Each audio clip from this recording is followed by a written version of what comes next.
ഒരിക്കലും ഒരു മുസ്ലിം പള്ളി കമ്മിറ്റിക്കാരും ഒരു അന്യമതസ്ഥനോട് ഇങ്ങനെ ചെയ്യരുത്. അവരൊക്കെ നമ്മുടെ സഹോദരങ്ങളാണ്. പ്രേമരാജൻ പുന്നാടെന്ന് പറഞ്ഞ സഹോദരനും അദ്ദേഹത്തിൻ്റെ സുഹൃത്തുക്കളും കൂടി ഒരു ഹൈന്ദവ സഹോദരൻ്റെ ചികിത്സാർത്ഥം പള്ളിയുടെ കവാടത്തിൽ പിരിവിന് പോയി. ആ മനുഷ്യരോട് ആ പള്ളി കമ്മിറ്റിക്കാർ, ആ നാട്ടിലുള്ള ജനങ്ങൾ ചെയ്ത് എന്താണെന്നറിയോ? ഇങ്ങനെയൊക്കെയാണ് നമ്മുടെ നാട്ടിൽ വർഗീയത പടരുന്നത്. ഒരിക്കലും ഇങ്ങനെ ചെയ്യരുത്. അതിങ്ങനെ കണ്ടപ്പോഴും കേട്ടപ്പോഴും എൻ്റെ മനസ്സ് വല്ലാതെ വിങ്ങിപ്പോയി. നമസ്കാരം. പ്രേമരാജൻ പുന്നാട്.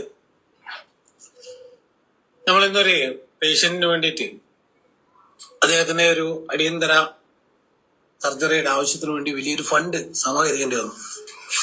അപ്പൊ അങ്ങനെ നമ്മൾ ഇന്ന് പോയിട്ട് വരികയാണ്. എവിടെയാ പോയെന്നല്ലേ? ഇന്ന് വെള്ളിയാഴ്ചയായിരുന്നു, ജുമാ നമസ്കാരം.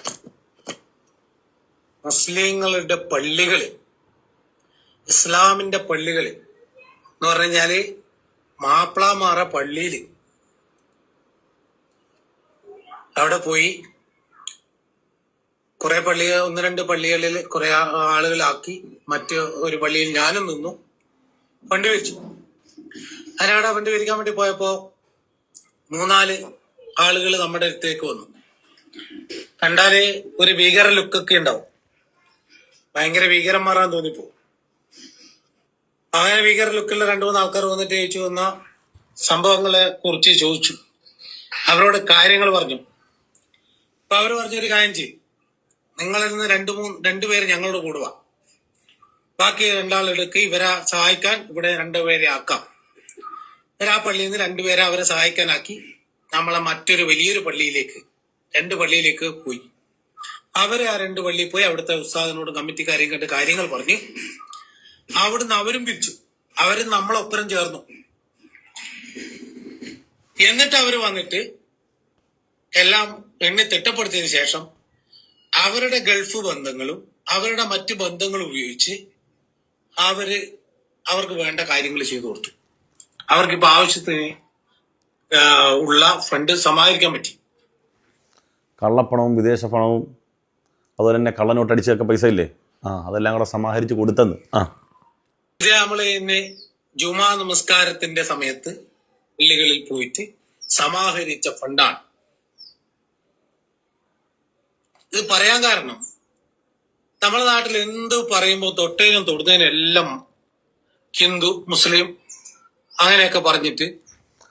ശശികല ടീച്ചർ അടക്കമുള്ള ആളുകൾ ഈ പ്രേമരാജൻ പുന്നാന്റെ വാക്കുകളൊന്ന് കേൾക്കണേ. കേൾക്കാതിരിക്കുന്ന നല്ലത്, പിന്നെ ഉറങ്ങാൻ പറ്റത്തില്ല. ഭയങ്കര വിവേചനം ഉണ്ടാക്കിയാണ് കുറെ ആളുകൾ കുത്തിത്തിരിപ്പ് ഉണ്ടാക്കിയ. അവരെ സംബന്ധിച്ചിടത്തോളം അവർക്ക് വേറെ പ്രശ്നവുമില്ല.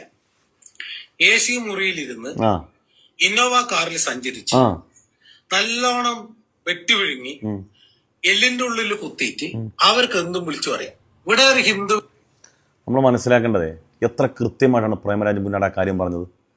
ഈ വർഗീയതയും വിദ്വേഷം പ്രചരിപ്പിക്കുന്ന ഏതെങ്കിലും മനുഷ്യർക്ക് എന്തെങ്കിലും ചെലവുണ്ടോ? ഇങ്ങനെ ധ്രുവീകരണം ഉണ്ടാക്കിയിട്ടാണ് അവരൊക്കെ ജീവിക്കുന്നത്. അവരുടെ നിലനിൽപ്പ് അതാണ്. ഞാൻ എപ്പോഴും പറയുന്നത്, ഇത് പൊളിറ്റിക്സാണ്. സാധാരണക്കാരനായ ഒരു മനുഷ്യനൊരു പ്രശ്നം വന്നു കഴിഞ്ഞാൽ ഇവരാരെങ്കിലും അടുക്കുമോ? ഇവരൊക്കെ ഇവരുടെ കാര്യമാണ്. നമുക്ക് നമ്മുടെ സമീപത്തുള്ള ചിലപ്പോൾ ഒരു മുസൽമാനും ഹിന്ദുവിന് ക്രിസ്ത്യാനിയൊക്കെ ഉണ്ടാവും. ബ്ലഡ് കൊടുക്കാനാണെങ്കിലും നമ്മുടെ ഹോസ്പിറ്റലിൽ ബില്ലടക്കാനാണെങ്കിലും ഒക്കെ നമ്മളിൽപ്പെട്ട സാധാരണക്കാരായ ജനങ്ങളെ ഉണ്ടാവുള്ളൂ. ഈ പറയപ്പെട്ട ഒരൊറ്റ നേതാവ് ഉണ്ടാകത്തില്ല. ഇപ്പോൾ തന്നെ 80 ലക്ഷം രൂപ ബഹുമാനപ്പെട്ട സാദിഖ് അലി ശിഹാബ് തങ്ങൾ ഇടപെട്ട് ഒരു മൃതദേഹം നാട്ടിലെത്തിക്കാൻ വേണ്ടി അതിനുവേണ്ടി പൈസ ചെലവഴിച്ചത്. ഇതുപോലെ നമ്മുടെ പ്രശ്നങ്ങൾക്ക് അങ്ങനെയുള്ള മനുഷ്യരെ ഉണ്ടാവുള്ളൂ. നമ്മൾ ആദ്യം മനസ്സിലാക്കുക. ഇനി ബാക്കി ഇദ്ദേഹം പറയുന്ന പോയിന്റ് കേട്ടോ. ഇവിടെ ഒരു ഹിന്ദുവിന് പ്രയാസം വന്നാൽ, അസുഖം വന്നാൽ ബക്കറ്റ് കൊടുത്ത് വേഗം പോവുക, വേഗം ഒരു സഹായത്തിന് പോകുന്നത് ഒരു ഇസ്ലാമിന്റെ അടുത്തും ഒരു ക്രിസ്ത്യാനിന്റെ അടുത്തേ പോവുള്ളൂ. നമ്മൾ ഇന്ന് ജുമാ നമസ്കാരത്തിന്റെ സമയത്താണ് പള്ളികളിൽ പണം പിരിച്ചത്. അമ്പലത്തിൽ ദീപാരാധനന്റെ സമയത്ത് പോയിട്ട് ഫണ്ട് പിരിച്ച പൈസ കിട്ടുമോ?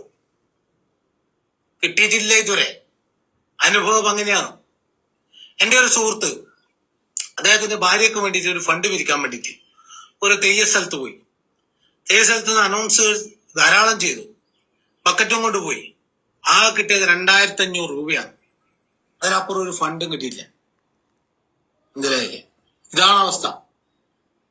അതൊരു ക്രിസ്ത്യൻ പള്ളിയിലോ മുസ്ലിം പള്ളിയിലോ ആണെങ്കിൽ 10,000 രൂപ അല്ലെ മേലോട്ട്. എന്നെക്കുറിച്ച് പൊതുവെ പറയുന്ന ഒരു പരാതിയാണ് അത്. ഈ വിദ്വേഷികളാണ് പറയുന്നത്, എന്തിനാണ് എപ്പോഴും ഹിന്ദുക്കളെ സഹായിക്കുന്നത്, ഹിന്ദുക്കളെ സഹായിക്കുന്നു, ക്രിസ്ത്യാനികളെ സഹായിക്കുന്നു എന്നൊക്കെ പറയുന്നു. ഈ പ്രേമരാജ് പുന്നാൻ്റെ വാക്കിൽ നിന്ന് മനസ്സിലായില്ലേ? അതായത് സഹായഹസ്തം എവിടെയാണ് നീട്ടുക എന്ന, അല്ലെങ്കിൽ എവിടെയാണ് സഹായം കിട്ടുക എന്ന് വിചാരിച്ച് മനുഷ്യർ ഇപ്പോൾ പള്ളിയുടെ മുമ്പിലേക്ക് വരുന്നു, എന്നോട് പറയുന്നു ഇന്ന പോലത്തെ പ്രയാസം എന്ന് പറഞ്ഞാൽ ഞാൻ എന്ത് ചെയ്യും? ഞാൻ ഹിന്ദുക്കളെ സഹായിക്കത്തില്ലെന്ന് പറയുമോ? അത് ഇറക്കി വിടണം. എന്താ ചെയ്യേണ്ടത്? നോക്കൂ, ഇത് പ്രേമരാജൻ പുന്നാടിൻ്റെ വാക്ക് മാത്രമല്ല. ഒരു സഹോദരി തിരുവനന്തപുരം RCCയിൽ അവരുടെ കുടുംബത്തിൽപ്പെട്ട ഒരു കുട്ടിയുമായി ചികിത്സക്ക് നിൽക്കുന്ന ഒരു സഹോദരി പറഞ്ഞെന്തറിയോ? ക്ഷേത്രത്തിലെ ഭണ്ഡാരത്തിലിടുന്ന പൈസ ഞാൻ KMCCയുടെ അവരുടെ ബക്കറ്റിലിടുമെന്നാണ് പറഞ്ഞത്. നിങ്ങൾ കേട്ടോ? അമ്പലത്തിൽ പൂജ ചെയ്യുന്നതിനേക്കാൾ ഇവിടെ സംഭാവന കൊടുക്കണം. കാരണം 3 നേരമല്ല 4 നേരം ഭക്ഷണം കൊടുക്കുന്നുണ്ട്. ഇടയ്ക്ക് 4 മണിക്ക് ചായ, അതിനും തിന്നാൻ എന്തെങ്കിലും ഉണ്ട്. അത്രയ്ക്കും നല്ല എന്ത് മനുഷ്യരുടെ പ്രശ്നങ്ങൾ നിങ്ങൾ മനസ്സിലാക്കാത്തത് കൊണ്ടാണ്. നിങ്ങൾക്ക് ജാതി പറയാം, മതം പറയാം, വർഗീയത പറയാം, വിദ്വേഷം പറയാം, നമുക്കിഷ്ടപ്പെടാത്ത മനുഷ്യന്മാരിലെല്ലാം നമുക്ക് മതം കാണാം. പക്ഷെ മനുഷ്യരുടെ സാധാരണക്കാരായ മനുഷ്യന്മാരുടെ പ്രശ്നം ഇതൊന്നുമല്ല. സാധാരണ ഒരു രോഗിയെ, ഒരു ക്യാൻസർ രോഗിയുടെ പ്രശ്നം ആ രോഗം മാറുക എന്നുള്ളതാണ്. ഒരു അരപ്പട്ടിണി മുഴുപ്പട്ടിണിക്കാരൻ്റെ പ്രശ്നം എന്നുള്ളത് അവന് സാമ്പത്തികമായ ഔന്നത്യം ഉണ്ടാകുക എന്നുള്ളതാണ്. ഇങ്ങനെ മനുഷ്യർക്ക് അവൻ്റെ പ്രശ്നങ്ങൾ പരിഹരിക്കപ്പെടുക എന്നുള്ളതാണ്. അതിനിടയിൽ നിങ്ങൾ നടത്തുന്ന ചർച്ചയെന്ന് പറഞ്ഞാൽ, ഇന്ന് ഞാനൊരു ചർച്ചയായിട്ട് ഞെട്ടിപ്പോയി. ഇവർക്ക് ഇതല്ലാതെ വേറെ വല്ലതും പറയാനുണ്ടോ? പൗരോഹിത്യത്തിന് ഈ പുസ്തകം വെച്ചുകൊണ്ട് ഇവരെ അടിമയാക്കി നിർത്തണം. ബോധമുറയ്ക്കുന്നതിന് മുമ്പ്, തീരുമാനങ്ങൾ എടുക്കാൻ അറിയുന്നതിന് മുമ്പ് തലയിലേക്ക് ഇതൊക്കെ അടിച്ചു കയറ്റുന്നു. ബൈബിളിലെ കാര്യങ്ങളും ഖുറാനിലെ കാര്യങ്ങളും അടിച്ചു കയറ്റും. ഇവർക്ക് എപ്പോഴും ഖുർആന്, ബൈബിള് ഇത് അടിച്ചു കയറ്റുന്നു.